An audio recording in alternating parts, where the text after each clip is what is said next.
킥은 제가 12월 달에 저희 같이 일하는 분들 중에 한 분이 이제 온고잉 임상 시험에서 컷오프 레벨을 변경을 하면 어떻게 될까 하는 질문에서 이제 저도 이런 주제를 이제 전체적으로 정리를 하게 됐는데요. 예를 들어서 컷오프를 50%를 했다가 75%로 올리면 사실 파퓰레이션은 작아지지만 실제 임상 결과의 임팩트가 이제 50에서 75%인 사람 데이터는 쓸 수가 없게 되거든요. 거꾸로 75%에서 50%로 낮추면 모든 환자를 다 데이터를 쓸 수가 있고 넓어집니다. 근데 이제 프리시전 메디슨의 그 네이처상 그 크라이테리아를 스트릭트하게 하면 환자분은 적어지지만 데이터는 인리치될 가능성이 일반적으로 높아지고 그 반대면 또 반대 방향이 될 수 있는 그런 리스크가 있을 수 있겠습니다. 그래서 오늘 그런 에세이와 더불어서 에세이의 컷오프 그리고 이제 샘플도 지금 과학이 진화함에 따라서 변하고 있어서 그것도 말씀드릴 거고 그 다음에 이제 개발사가 아무리 결정을 해서 끝까지 개발을 해도 끝에 갔을 때 레귤레이터리가 그러니까 FDA나 뭐 MFDS가 보고 너희가 제출한 서류는 25% 이상의 환자들을 대상으로 했는데 내가 보니까 25에서 50%는 덜 미닝풀해서 이건 허가를 안 해주겠어 하면 이제 그분들의 디시전이 될 수가 있을 거거든요. 그래서 이제 그런 부분에 대해서 말씀드리도록 하겠습니다. 이거 슬라이드가 무빙이 안 되는데. 왜 안 가죠? 이 엔터를 해요. 네. 오늘 이제 저희가 오른쪽에 있는 거는 제가 챗GPT한테 부탁해서 그린 그림이고요.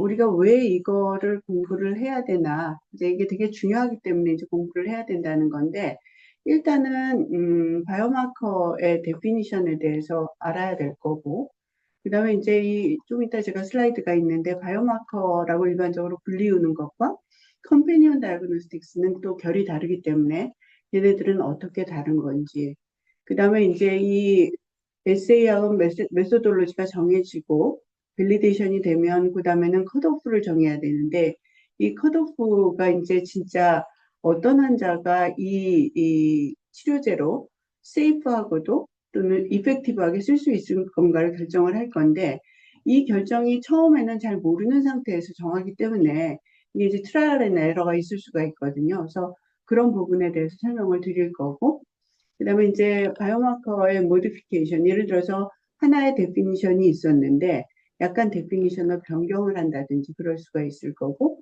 그 다음에 이제 맨 끝단에서 레귤레이터리가 너희가 다 했지만 마지막 단에 이런저런 이유로 컷오프나 또는 다른 이제 모디피케이션을 리커멘드 할 수 있다는 점이 되겠습니다. 그래서 이제 우선 좀 전에 제가 바이오마커와 컴패니언 다이그노스틱스에 대해서 이제 차이가 있다고 말씀드렸는데 바이오마커는 말 그대로 생체에서 일어나는 어떤 현상을 예측할 수 있거나 또는 치료제를 썼을 때 예측할 수 있는 것 또는 생체 현상을 모니터링할 수 있는 것을 통틀어서 바이오마커라고 하는 반면에 컴패니언 다이그노스틱스 또는 CDX라고 부르는 거는 인비트로 다이그노스틱스로서 규제적으로 정해진 데피니션이 있어서 그 데피니션에 의해서 세라피틱 프로덕트를 치료할 때의 파퓰레이션을 데시그네이션 하는 그래서 좀 더 굉장히 스페시픽한 경우가 되겠고요. 네이처도 그러기 때문에 바이오마커의 경우에는 사이언티픽 또는 바이올로지컬 백그라운드가 중요한데 이제 컴패니언 다이그노스틱스는 규제적인 측면이 중요하다고 할 수 있을 거고 바이오마커는 실제적으로 질환의 성격이라든지 예후라든지 치료에 대한 반응이라든지 PD라든지 리스크 스트래티피케이션 보다 광범위하게 사용될 수 있는 반면에 컴패니언 다이그노스틱스는 정말 그 치료제로 치료를 할 수 있는 그 파퓰레이션을 이제 디파인하는 그런 도구가 되겠고 예, 바이오마커는 스페시픽 드락에 바인딩이 돼 있지 않은 반면에 컴패니언 다이그노스틱스는 인허가를 받을 때부터 그 성격상 약과 짝을 지어주는 그런 성격이 있다고 할 수 있겠습니다. 그리고 중요한 거는 CDX는 디시전 메이킹에 쓰인다는 게 굉장히 중요하겠습니다. 맨데이토리한 거죠. 그리고 이제 컷오프의 데피니션도 굉장히 중요해서 한치의 오차가 없어야 되는 그런 부분이 있습니다. 왜냐하면 임상시험에 대한 가정과 임상시험에 대한 결과로 컷오프가 결정이 됐기 때문에 그것의 위아래로 벗어나는 순간 그 약이 들을지 말지에 대한 에비던스가 없는 그런 부분이 있겠습니다.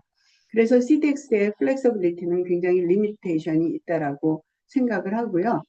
그냥 쉽게 설명하자면 바이오마커라고 하는 거는 PDL1 익스프레션 된다, PDL1이 익스프레션이 된다, 그다음에 EGFR 뮤테이션이 있다, 튜머 뮤테이션 버든이 있다 없다라고 하는 거를 전반적으로 다 바이오마커 카테고리에 넣는 반면에 컴패니언 다이그노스틱스는 똑같은 PDL1을 측정한다 할지라도 고 엔티바디를 가지고 고 임상 시험을 통해서 그 약을 위한 것을 했다라는 점에서 디파인이 되겠습니다. 제가 요새 매일매일 놀라는 거는 챗GPT가 그림을 점점 잘 그려서 이거 제가 딱 한 번에 한 건데요. 바이오마커와 컴패니언 다이그노스틱스를 앞에 테이블을 보여주고 그리라고 했더니 이렇게 아주 신통방통하게 그렸는데요. 제가 마지막에 강조한 부분이 맨 아래쪽에 네모 안에 있습니다. CDX는 아까 얘기 드린 대로 레귤레이터, FDA뿐만 아니라 다른 레귤레이터도 이제 디파인을 하고 있는데 여기 보시면 2014년, 16년, 18년에 각각 레귤레이터리 가이던스를 냈고요.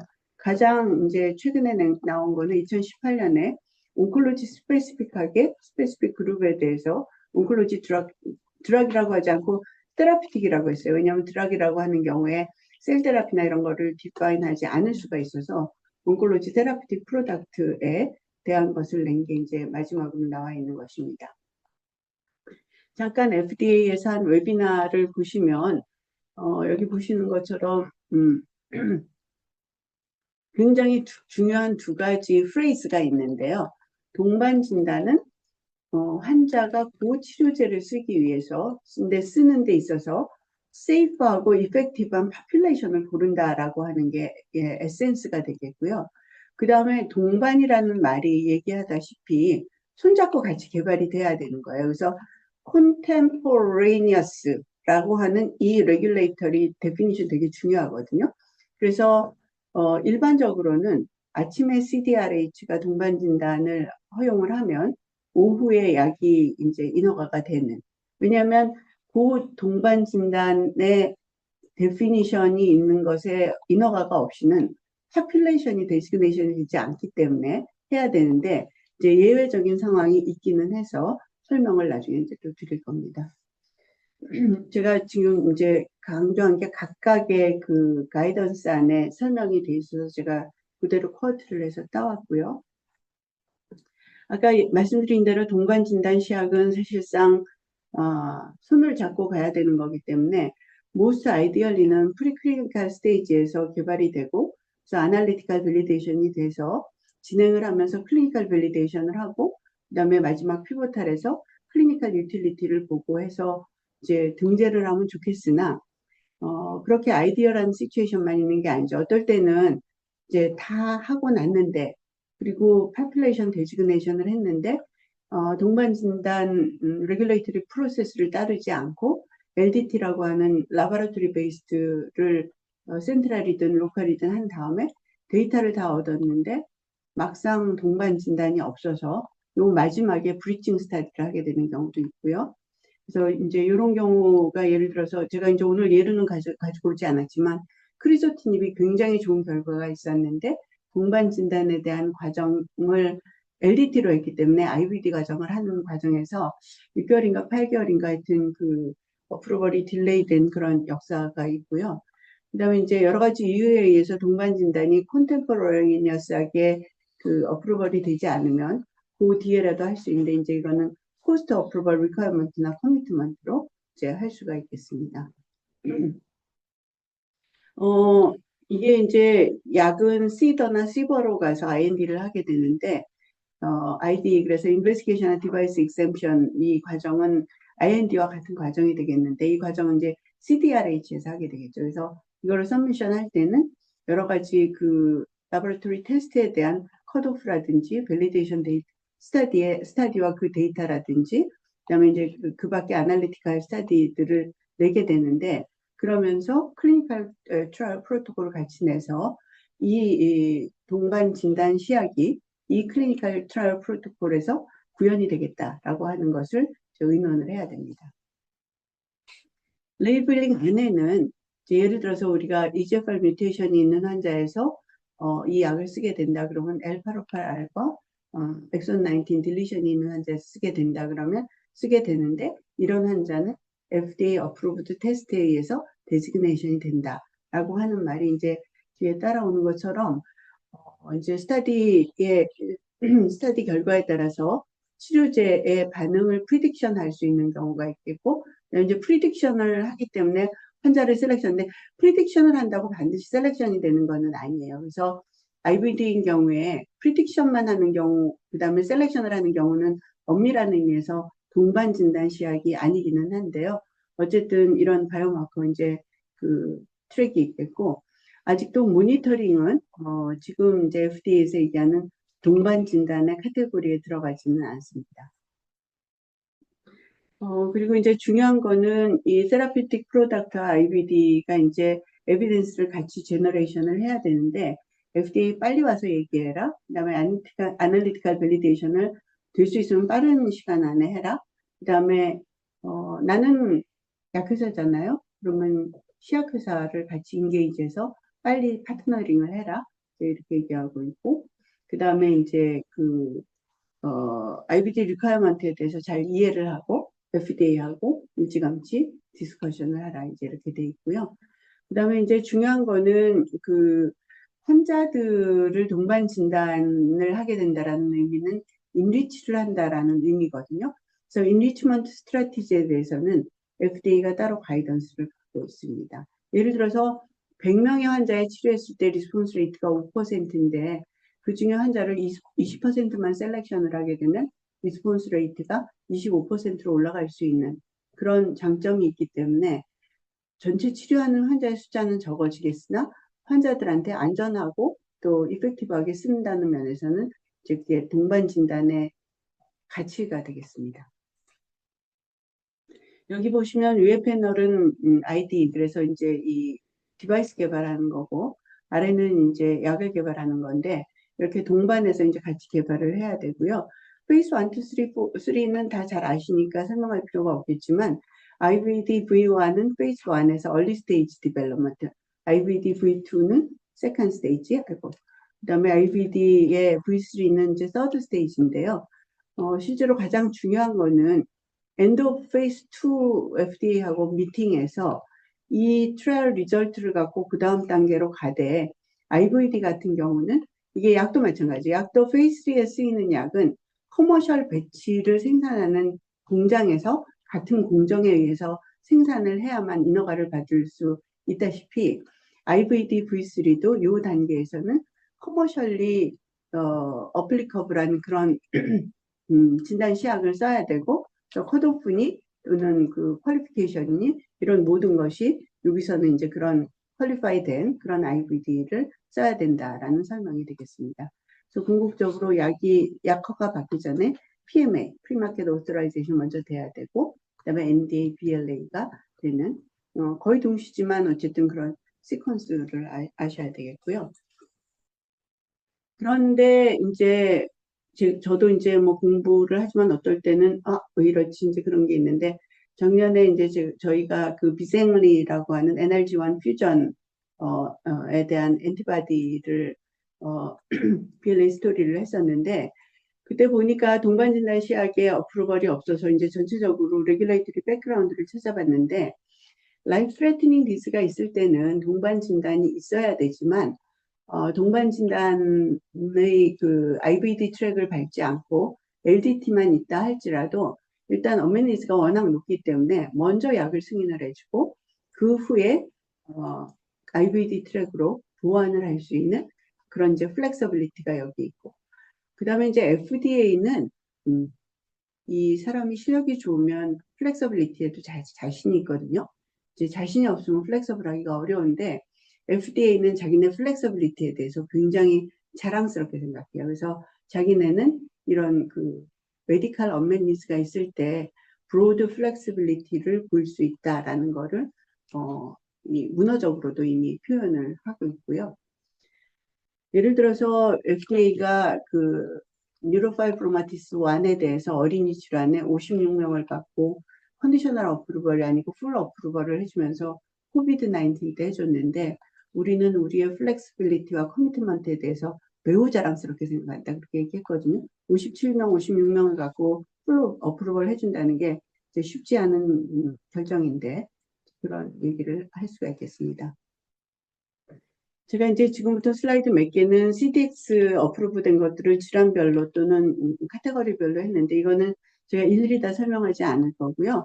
AML, Acute Myelogenous Leukemia나 MDS에서 쓰는 이런 것들이 있고 이 중에서 FLT3에 대해서는 오늘 제가 뒤에서 케이스로 설명을 드릴 겁니다. 그 다음에 논스몰셀 런 캔서에서 굉장히 많은 액셔너블 드라이버 뮤테이션 또는 드라이버 지네틱 얼터레이션이 알려져 있어서 런 캔서가 가장 많은 CDX를 갖고 있고요. 이제 가장 중요한 게 EGFR이 되겠고 EGFR 중에서는 L858이나 그 exon 19 deletion 그리고 T790M 그런 게 있고 그 다음에 exon 20 insertion이 있겠고요. 그 다음에 ALK나 로스완이나 레트나 NTRK가 있겠고 그 다음에 이제 MET overexpression이나 또는 METX14 skipping 같은 것이 있겠고 피라프가 있겠고 KRAS 이런 게 있는데 피라프 V600D는 사실 런캔서나 멜라노마 말고 콜로레탈 캔서에서도 이제 동반 진단으로 인허가를 받았고 KRAS G12C도 지금 현재 런캔서뿐만 아니라 콜로렉탈에도 인허가를 받았습니다. KRAS 와일드 타입은 사실 네거티브 셀렉션인데요. KRAS 뮤테이션이 없는 환자들에만 EGFR 엔티바디를 쓸 수 있다. 그래서 이제 이거는 네거티브 셀렉션이 되겠고요. 그다음에 헐투에 대해서는 오버엑스프레션이나 앰플리피케이션, 그다음에 이제 그 인서션이나 다른 액티베이팅 뮤테이션에 대한 진단 방법들이 있고, 그다음에 이제 HRD에 대해서는 브라카를 포함해서 브로드하게 HRD, HIR에 대한 그런 이런 진단 시약들이 있어서 주로는 이제 파르프 이니비터들이 이거에 의거해서 이제 인허가를 받게 되고, 그다음에 이제 이뮨 바이오마커로서 CDX로 지금 인허가 받은 것들이 PDL1, 그다음에 MSI 하이, PMMR, DMMR뿐만 아니라 PMMR도 이제 허가를 받은 게 있고 TMB 이제 이런 것들이 있고요. 그다음에 이제 그밖에 굉장히 많은 것들이 또 있는데 여기서 제가 이따가 이제 folate receptor alpha에서 여기 4R1 프로테인이라는 거 설명드릴 거고 그다음에 메이지 A4는 제가 설명을 드리지는 않을 건데 이거는 작년에 저희가 터셀라라고 하는 TCR 테라피를 할 때 인트라 그 멤브라너스가 아닌 인트라셀룰라 프로테인인 메이지 A3를 레코그니션 할 수 있는 HLA-A02하고 동반해가지고 두 개 다 포지티브일 때 시노비얼 sarcoma에서 인허가를 터셀라를 위해서 인허가 받은 설명을 한 적이 있는데요. 그렇게 알고 계시면 되겠습니다. 이제부터는 케이스 스터디를 말씀드릴 건데요. 에세이 디벨롭먼트는 이제 필요하다라고 생각하고 이제 여러 가지가 있겠죠. 우리가 기전에 의해서 약을 만들었기 때문에 당연히 바이오마커를 그 기전에 의해서 만들 수가 있는데 그 기전이 있다 그래서 또 그 바이오마커 셀렉션이 반드시 약의 효과하고 코릴레이션이 되는 것은 아니에요.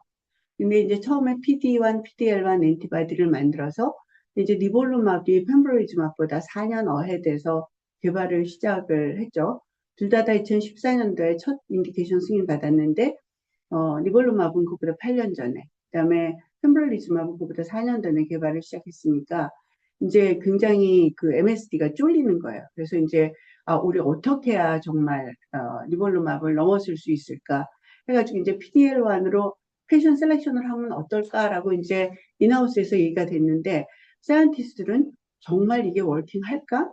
그다음에 바이오마커가 대답이 올 때까지 우리가 환자들을 기다리라고 할 수가 있을까?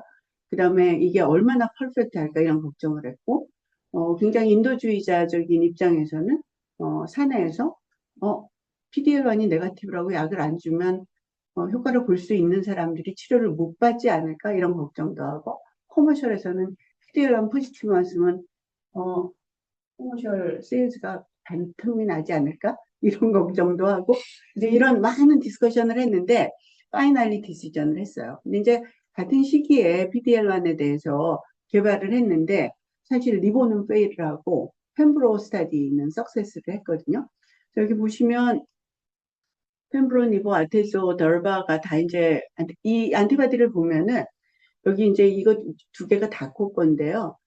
사람들이 다 이 안티바디의 퀄리티는 모알레스 시밀라해. 뭐가 차이를 만들었지?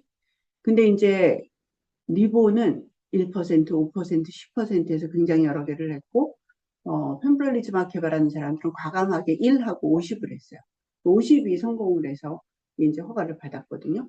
그래서 이제 이게 어떻게 보면 간발의 차이일 수도 있지만 이런 이제 과감한 전략이 굉장히 중요하다라는 얘기를 할 수가 있겠고요. 그 다음에 이제 폴레이트 컷오프에 대해서 제가 이제 두 가지 예를 가져왔는데, 폴레이트 리셉터 알파는 엘라헤어라고 하는 멀베톡스맙 소랍텐신이라고 하는 약의 이제 CDX인데, 이 회사가 이제 상상을 했는데 왕창 망했어요.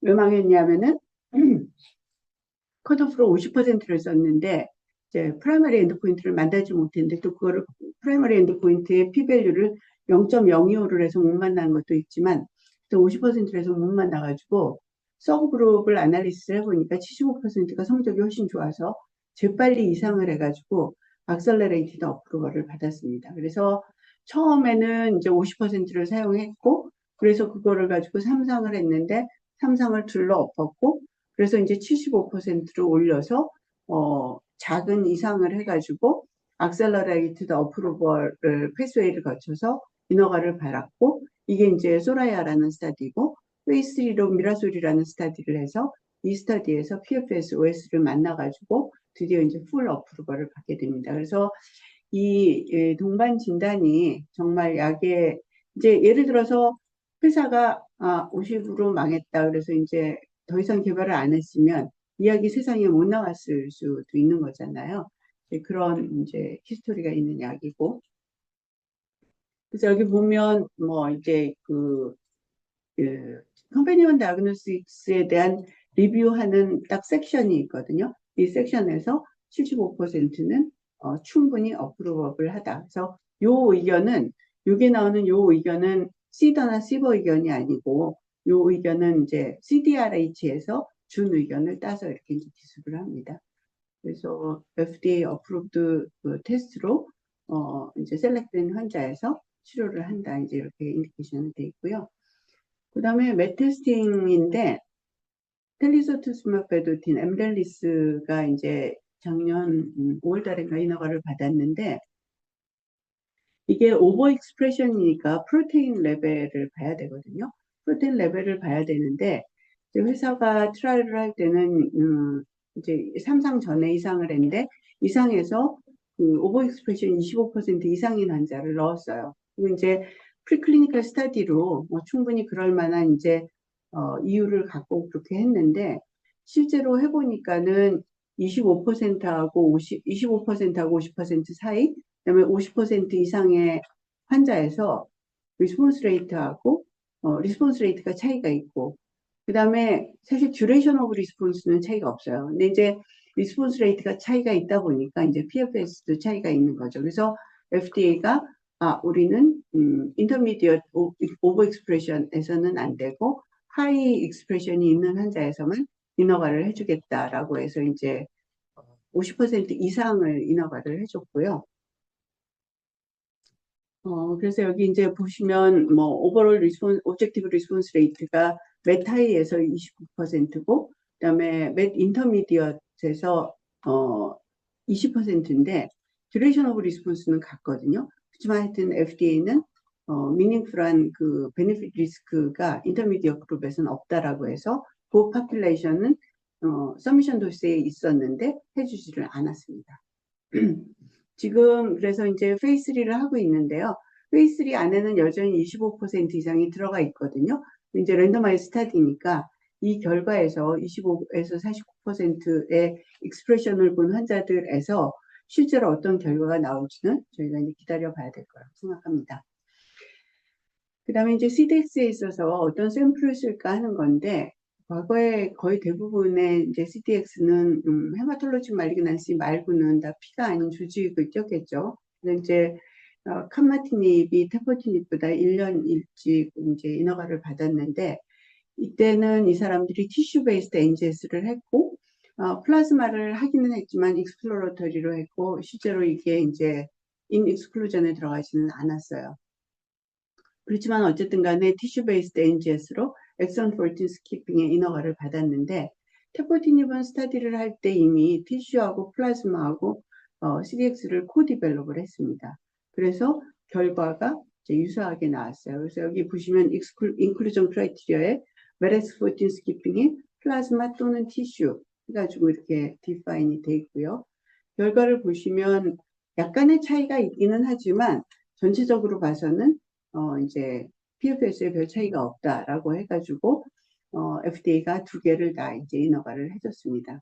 그래서 일단은 그런 상태고, 그렇지만은 이게 이제 그 해줬는데 이 테포티닙의 경우에 이 두 개가 나중에 인허가를 받기는 했는데, 약이 허가를 받았을 때 당시에는 이 IBD에 대한 풀 데이터가 나오지가 않았어요. 그래서 2021년 2월 달에 허가를 받았는데, 그 다음 해 1월까지 이 데이터를 내라고 하면서 이 콘템포레이니어스하게 하지 않은 거를 허가를 해준 이유를, 메렉스 14 스키핑은 대단히 레어한 기스이기 때문에 뒤쪽에 따라오는 거를 허용을 해주겠다라고 해서 이제 허가가 뒤쪽으로 따라왔습니다. EGFR 테스팅은 너무나 잘 알고 있는 거기 때문에 이제 제가 얘기할 필요는 없겠지만, 2003년도에 아스트라제네카가 이 약을 개발했을 때는 이제 그 세컨 서드 라인 테라피로 이제 개발을 했는데요. 그때는 이상 데이터를 갖고 컨디셔널 어프로벌을 받았고, 3사항이 2004년도에 회의를 했습니다. 근데 이때는 그 EGFR 셀렉션을 따로 하지를 않았고, 사실 이 약이 인허가를 받은 다음인가 그 즈음에서 이 이제 EGFR 뮤테이션이 사이언스 네이처에 나오고, 이제 그러면서 이제 이게 듣는 환자들이 뮤테이션 환자다 이제 이렇게 알려지기 시작을 했는데, 아스트라제네카가 아주 마지막에 2012년이 돼서야 위드드로를 했는데요. 놀랍게도 아시아에서는 위드드롤이 되지 않았어요. 그 이유는 오른쪽에서 보시는 것처럼 전체 환자에서 3상이 페일했는데, 에이시안 파퓰레이션에서는 1회살의 승부력이 더 좋았어요. 근데 그 이유가 서양 환자에서 EGFR 뮤테이션이 한 10%밖에 안 되는 반면에, 우리나라나 중국 환자들은 EGFR 뮤테이션이 거의 45 내지 50%까지 달해서 이렇게 반영이 된 건데, 처음에 그걸 몰랐을 때는 사람들이 에이시안이면서 논스모커이면서 여성인 경우에는 이야기 잘 듣는다. 왜냐하면 이제 그런 환자들이 한 반 정도가 되니까 이제 상대적으로 이제 효과가 좋았던 거죠. 그렇지만 어쨌든 간에 이제 위드드로 했다가 2015년도에 다시 이제 그 CDX 셀렉션을 해서 EGFR 엑손 19 딜리션이 있거나 L-프로팔 R이 있는 경우에 이제 인허가를 해줬습니다. 그래서 이제 이 케이스는 모두 다 타겟팅 테라피는 타겟팅 파퓰레이션에서만 듣는다라고 해가지고 이제 유명해진 케이스가 되겠고, 오른쪽에 있는 쬐끄만한 그림은 전체 환자에 다 치료하느냐, 효과 있을 환자에만 치료하느냐, 아니면은 세이프티 문제가 있는 환자는 또 빼느냐, 뭐 이런 여러 가지 이제 셀렉션을 할 수가 있다라는 뜻이 되겠고요. 그래서 이때 이제 그 코바스 그 진단 시약이 동시에 같이 허가를 받았습니다. 지금은 EGFR 테스팅을 하는 테스트가 어마어마하게 많이 있고요. 이 중에서 이제 EGFR L-프로팔-R하고 그 다음에 이제 엑손 19 딜리션하고 T70M이 흔히 하는 거고, 그다음에 이제 레어 뮤테이션까지 디텍트하는 파운데이션 같은 거는 이제 NGS라는 거니까 그렇고요. 그다음에 이제 엑손 20 인서션을 보는 그런 이제 진단 시약이 있겠습니다. 아미반타맙이 엑손 20 뮤테이션, 인설션 뮤테이션이 있는 환자에서 허가를 받았을 때, 이제 그 티슈 베이스드 인비트로 다이그노시스를 포스트 마케팅 커미트먼트 받았거든요. 이 이유도 사실 이 엑손 20 인설션이 레어한 경우이기 때문에 그랬다고 할 수 있겠습니다. 그다음에 이제 헐투 테스팅은 여러분 아시다시피 1998년에 헐셉틴이 인허가를 받은 다음에 그 당시에는 IHC 갖고 받았는데 그다음에 이제 피쉬 암플리피케이션에 대한 테스트가 이제 그런 게 있다는 게 알게 됐고 그래서 메타스타틱을 받을 때는 IHC로 받았는데 그 에주반트를 받을 때는 IHC-O와 피쉬로 받았거든요. 그러면서 이제 굉장히 많은 동반 진단 시약들이 나왔는데요. 가장 최근에 이제 그 헐투 테스팅에 한 가지 주목해야 될 사실은 엑손 20 뮤테이션이 따로 분류가 돼서 진단이 있다는 거.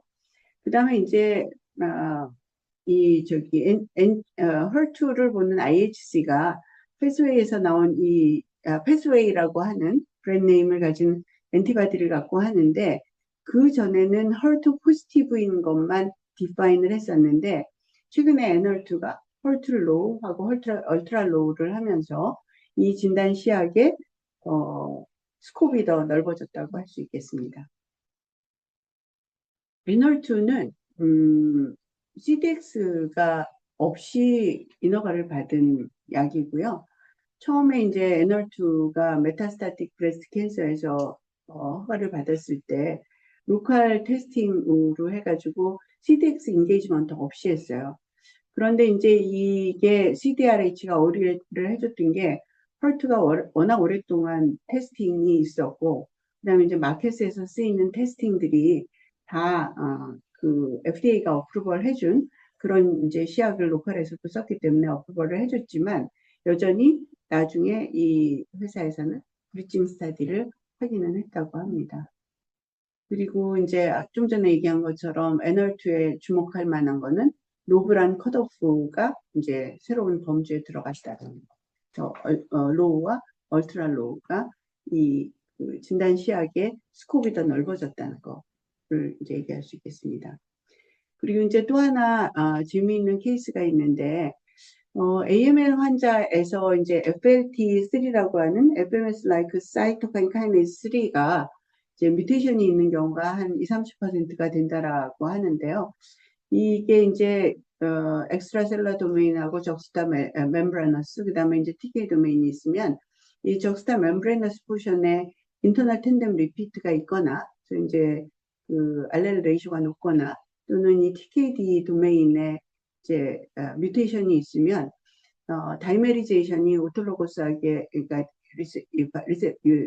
라이간 바인딩 없이도 다이메리제이션이 되거나 또는 그 밑으로 나가는 시그널 패스웨이가 액티베이션이 돼서 이제 이 중요한 그 기전이거든요. AML의 프롤리퍼레이션의 중요한 기전이 되겠는데 사람들이 옛날에는 이거를 프리딕티브 마커라 생각하지 않고 프로그노스틱 마커로 생각을 했습니다. 그래서 이런 환자들은 예후가 나쁘다. 이제 이렇게 알려져 왔었고 임상시험할 때도 스트래티피케이션 팩터를 쓰거나 임상에서도 이런 환자는 리스크가 높은 환자들이다. 이제 이렇게 했는데 FLT3에 타겟한 테라피가 나오면서 이제 이게 바이오마커 CDX로 사용이 되게 된 거죠. 그래서 제일 처음 인허가를 받은 약은 미도스타올이라는 약인데 이 약이 FLT3를 이제 이니비션 하는 약인데 이 약은 재미있게도 사실 바이오마커 없이 그러니까 CDX 없이 인허가를 받았다고 해요. 근데 이제 LDT를 써서 하기는 했는데 어쨌든 중요한 거는 FLT3 뮤테이션이 프리딕티브 마커라는 걸 알게 됐고 그 다음에 CDX를 썼으면 좋겠지만 CDX 없이 했음에도 불구하고 여전히 환자 셀렉션은 그 LDT로 했기 때문에 효과가 굉장히 좋았고 그래서 이제 인허가를 받게 됐고요. 그래서 이제 이 FLT3의 사이언스는 얘는 동반 진단으로 선택될 수 있는 그런 바이오마커고 그다음에 실제로 이것을 겨냥하여서 치료를 하니까 효과가 좋았다. 근데 사실 이런 환자들에서 뉴리 다이그노스드 AML은 굉장히 어그레시브한 질환이거든요. FLT3 이니비터는 혼자 쓴 건 아니고 7+3으로 이제 키모테라피를 되게 인텐시브하게 하는데 키모 플러스 마이너스 FLT3 해가지고 이제 인허가를 받았습니다. 그 다음에 길트레틴ib이라고 하는 이제 FLT3 이니비터 이제 세컨 제너레이션이 나왔는데 얘는 동반 진단을 썼습니다. 그래서 류코스트라 CDX FLT3 뮤테이션 어세이라는 걸 써서 either ITD가 있거나 TKD가 있는 환자를 대상으로 했고 그래서 그리고 이제 얘는 previously treated AML을 대상으로 했고요. 어쨌든 요거를 통해서 이제 인허가를 받았는데 그 다음에 이제 퀴자티닙이라고 좀 더 임프루브된 약이 나왔는데 이 약은 그냥 제가 이거 웬일인지는 모르겠어요. 혹시는 TKD 환자에서 효과가 덜 좋았는지는 모르겠는데 ITD 환자만 골라서 했거든요. 그래서 바이오마커 데피니션을 다시 한번 리파인을 한 케이스가 되겠고요.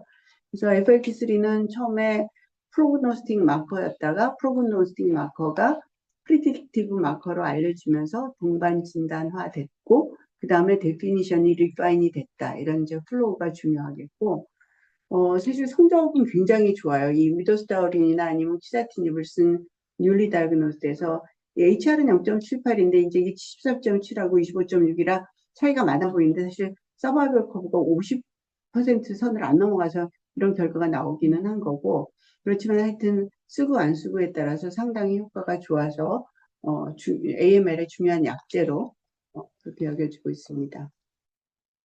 그래서 아까 말씀드린 것처럼 프로그노스틱한 게 프리딕티브하게 쓰게 됐고 서브타입 리파인이 됐고 그 다음에 처음에는 이제 LDT였으니까 여기저기서 여러 가지 데피니션으로 쓰다가 그 스탠다디제이션이 됐고 그 다음에 이제 예전에는 그 인터널 텐덴 리피트에 대해서 이제 그 알렐릭 레이쇼를 중요하게 생각했는데 지금은 그 레이쇼보다는 ICD가 있다 없다는 바이너리가 더 중요하다라고 알려지면서 좀 더 이제 다른 그 양상으로 발전해온 그런 게 되겠습니다.